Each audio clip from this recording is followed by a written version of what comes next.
Our next speaker tonight is Nick Haynes. Nick currently works exclusively as a couples and relationship counselor in private practice using emotionally focused therapy. In the past, he also trained and worked in family mediation, has studied verbal communication relating to both dispute resolution and conversational style and meaning. He believes that the human race is missing seeing a huge elephant in the room, which can transform our species and create the much more heart-based and loving society of which he would venture the vast majority of us deep down dream. This elephant refers to the vital biological need we all have as human beings for emotional and relational connection with each other, and how this primes so much of our behavior, both positive and negative. He very much appreciates the opportunity to speak to us tonight about this topic and learn more about Nick on his website, which we will post later, nickhainesrelationshipcounseling.co.uk. So it's all yours, Nick. Thank you very much for joining us tonight. Thank you very much, Christoph, for that introduction. And my specific talk and title tonight is, I've called it Emotional and Relational Connection, both the elephant in the room and our stairway to heaven. I'm going to look at three main areas and topics. I'm going to expand on what I mean by emotional and relational connection and how it fits into our lives. I'm going to give my own brief overview of the human race. And then I'm going to end by making some suggestions how we practically become the heart-based and loving species that we truly are. I'd like to start off with a proposal, though, which is that a benign, loving, and thriving future for the human race is going to depend on us learning how to verbally communicate and share our vulnerable emotions and relational needs with each other when it is helpful to do so. Let me just read through that one more time. A benign, loving, and thriving future for the human race is going to depend on us learning how to verbally communicate and share our vulnerable emotions and relational needs with each other when it is helpful to do so. So what's the source of that proposal and claim? Well, as you've heard from Christoph, I specialize as a couples and relationship counselor. In the past, it would have been referred to as marriage guidance, using a form of couples therapy called emotionally focused therapy, or EFT for short.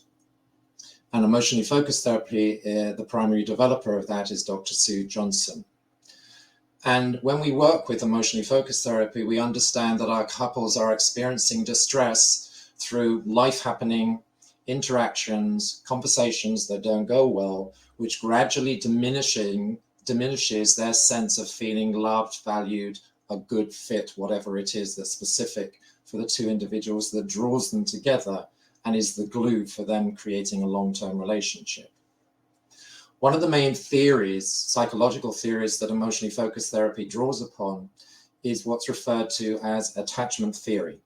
Other words which refer to what that means are bonding, connection, and feeling loved. And as a species, we only really very recently began to understand attachment theory, and it came into mainstream psychology.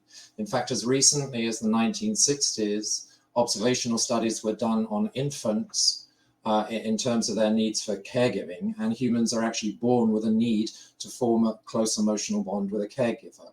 But at that time, it was considered it was just for young children.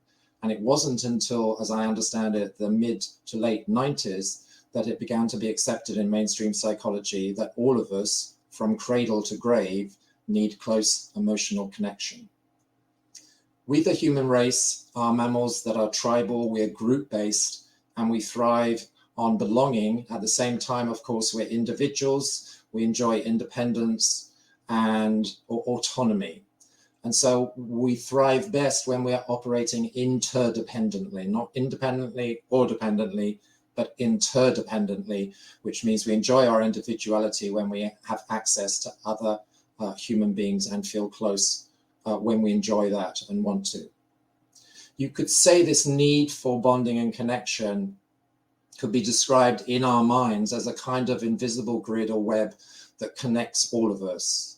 We're not constantly aware of it every second, but very often we will experience that either we or life can trigger us into being aware of it.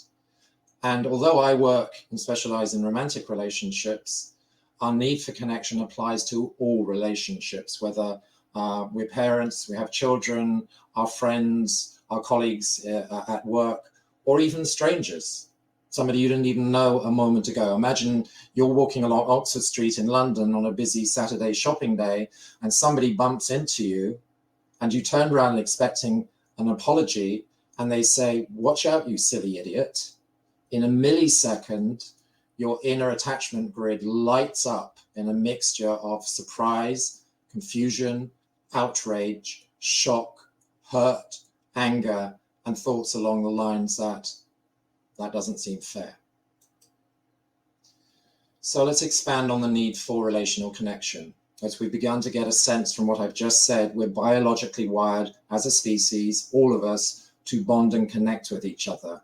It primes a significant amount of our behavior, our reactions and responses to each other, and our conversation and narratives with each other. Connection is for the mind what oxygen is for the body, and it creates security and stability for our inner world.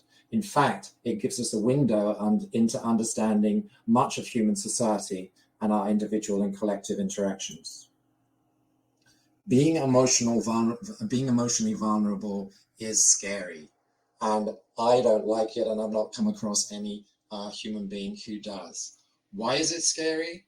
Well, because if we really show that we might be feeling very vulnerable underneath, we've had many experiences that caution us to the possibility of, even to somebody that we feel close to, not getting us, not catching us softly, rejecting us. And we're already begun to feel slightly disconnected in the sense of feeling connected to the outside world and possibly that person. And if we were to risk sharing vulnerability and that person dropped us, we would feel even more alone, isolated, lonely, and disconnected. So what we do to try and minimize the risk of really being vulnerable is that we have various what we call coping strategies to kind of reduce the risk and the danger. That can be from hinting, explaining and intellectualizing, sometimes getting angry, stonewalling, shutting down, attacking and defending. But as you can imagine, if you don't really say what you want and need, then how can you get what you do really want and need? There's a certain alchemy that's present and takes place when you are experienced or you see individuals feeling emotionally vulnerable and sharing it with each other. And there's a certain receptivity amongst people. So emotional vulnerability invites loving response and vulnerability in others. It's visceral, it's in the body, you can see it, people tear up, their lips might tremble, and it's palpable. And when we create emotional connection with each other, we get solutions and better outcomes. Negative decisions and behaviors diminish, and we reduce individual and group conflict. And at a country-to-country level of connection, we reduce war. I wanted to give you a really deep example of emotional vulnerability and what it sounds like. Don't worry, don't for a moment imagine that you or anybody else you know are going to say anything like this in the next 5 minutes, 5 hours, 5 days. You get the drift. I wouldn't say anything, but let's read it together first of all. I've never tried saying it like this to you before. I don't feel that I'm going to say it right, and I'm very scared that you'll think I'm weak, needy, and dismiss me. Normally I get angry and tell you what you're doing wrong, and you feel criticized, while really underneath I'm feeling sad, isolated, and alone. I don't want to keep on doing that. Really, I'm just wanting to know that I matter and that you love me. Please, can you hug me and tell me that you do? So just to again reassure you, nobody's going to be saying all that, least of all me, although I kind of know how to write it and put it together.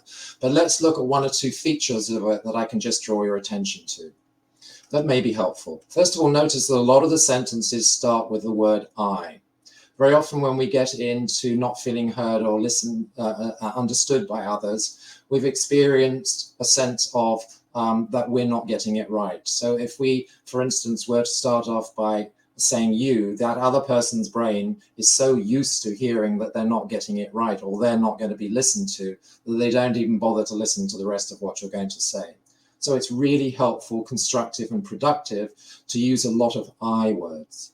Let's just go and read further on. I don't feel that I'm going to say it right, and I'm very scared that you'll think I'm weak, needy, and dismiss me.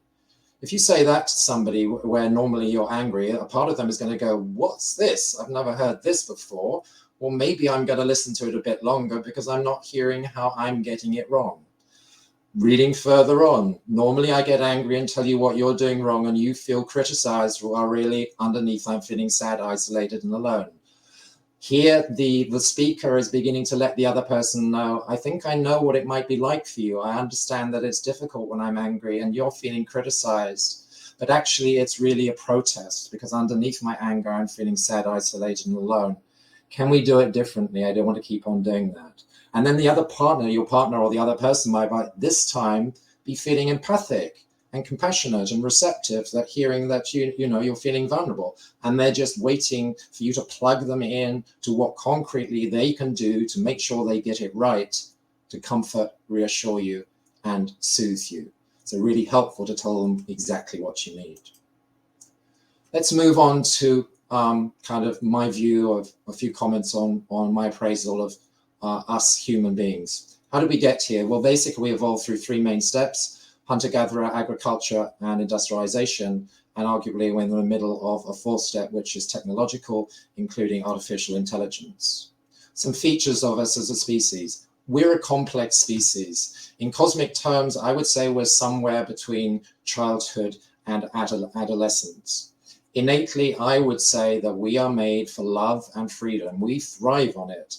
But we've had a difficulty as a species with translating this throughout our total civilization. And one of the things that we have learned to do is to screen our vulnerable emotions. We're also relatively new, as you heard me say earlier, to understanding certain parts of our psychology. And this is really strange to me. It's not logical, really, as far as I can see. We understand that we don't mind read. We have to use words to provide meaning. And we've all found out how easy it is sometimes not to be understood, or somebody to quite innocently derive a different interpretation of what we understand and trying to put across. But as a species, we've not prioritized verbal communication in our mainstream education. And the main focus of mainstream education has largely been academic, leading to helping us engage in practical, intellectual, and fiscal economic life. We're beginning to see some more of the social sciences, and this phrase that I don't know at this point too much about, social and emotional learning, which is about learning and giving children social and emotional skills for life.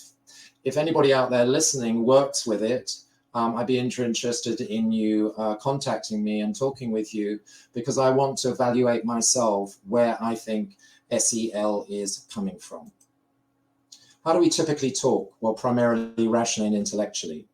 And we transmit through explanation, making points, opinions, and labeling. This provides meaning making and understanding. But I would say as a species, we prioritize semantic information over emotional and psychological. So as we start drawing towards the last few slides, how do we practically become a more heart-based species? Well, I would suggest as a species, we understand and prioritize learning certain parts of our psychology in much more detail, specifically to understand and recognize more about our needs for connection with each other. We need to learn conceptually and experientially how to gradually learn to share our vulnerable emotional needs when it's helpful. And I would suggest our curriculum in mainstream education needs to be much broader and holistic. We also need to ask the knowledge holders in the tribe to come out of their compartments to share and model their knowledge. What do I mean by that? Doctors who are interested in integrative medicine are already doing this on TV programs, on podcasts, and disseminating that information. Yes, we will still need to go to people in psychology like myself and other colleagues for their specific knowledge, but we need those colleagues, say in psychology, social work, and so on and so forth, to actually start disseminating that information into the tribe and to the benefit of us all. I think it's always really helpful to really remind ourselves that our nature is love, and it wouldn't go amiss to use the word more widely. And as a result of the above, I think we're going to find that this combination will automatically gradually seed a more loving, caring, and less violent society and world. In terms of the specific curriculum of mainstream education I've mentioned, I would like to see in an age-appropriate way us teaching children about attachment theory and our need for connection. about relationships, about emotions. They're not irrational. Dr. Sue Johnson says they're exquisitely logical, and I would agree with her. Verbal communication. We need to teach our children around linguistics, the branch of linguistics that's called pragmatics. And I would refer you to Dr. Deborah Tannen, who's a professor at Georgetown University of Linguistics in America. She's an academic, has written a number of academic books, but she's written 2 brilliant books for us, the public, where she really nails and articulates her subject, and they're called That's Not What I Meant and You Just Don't Understand. So if you're interested in understanding verbal communication, how we communicate in our conversational style, I'd highly recommend those. We also need to learn about mediation, dispute resolution, and communication skills. The late Dr. Marshall Rosenberg was a psychologist and international mediator, and he was the instigator behind a style of intentional communication, intentionally creating compassion and understanding, called nonviolent communication, NVC, also known as compassionate communication. Also, it would be helpful to work on the social skills of empathy, validation, and acknowledgement. Is that the actions of a nanny state? Well, those people who might say so, I understand that. I understand that attribution. I'd like to invite an alternative characterization that it's actually the actions of a wise, loving, caring tribe that wants to give its members a full toolkit for life. So a summary and referring to this proposal from the World Council for Health to think of our future now and in the immediate future as the better way forward. I invite that an important part of the better way forward is going to be involving our psychology. We, the human race, have had one hand tied behind our backs for way too long, and it's time to change it. We've not sufficiently recognized our need for relational connection and how it primes so much of our behavior and narratives. Making more visible our vulnerable inner experience with each other, when it is helpful to do so, will, in my opinion, be the key that transforms us human beings into becoming a loving, conscious, and highly evolved species over time. And here's one final thought. It's now time for us human beings to dare to dream and practically create the world that our hearts and souls so desire. Thank you very much for the opportunity to speak. And if I haven't overwhelmed anybody and there are any questions in due course, I'll try to answer them. Thank you. Well, thank you so much, Nick. That was just beautiful to be reminded that we as humans are basically made for love and freedom, something that we get disconnected from on a daily basis. And thank you for quoting that. Attachment is the key to bring us back to our true nature.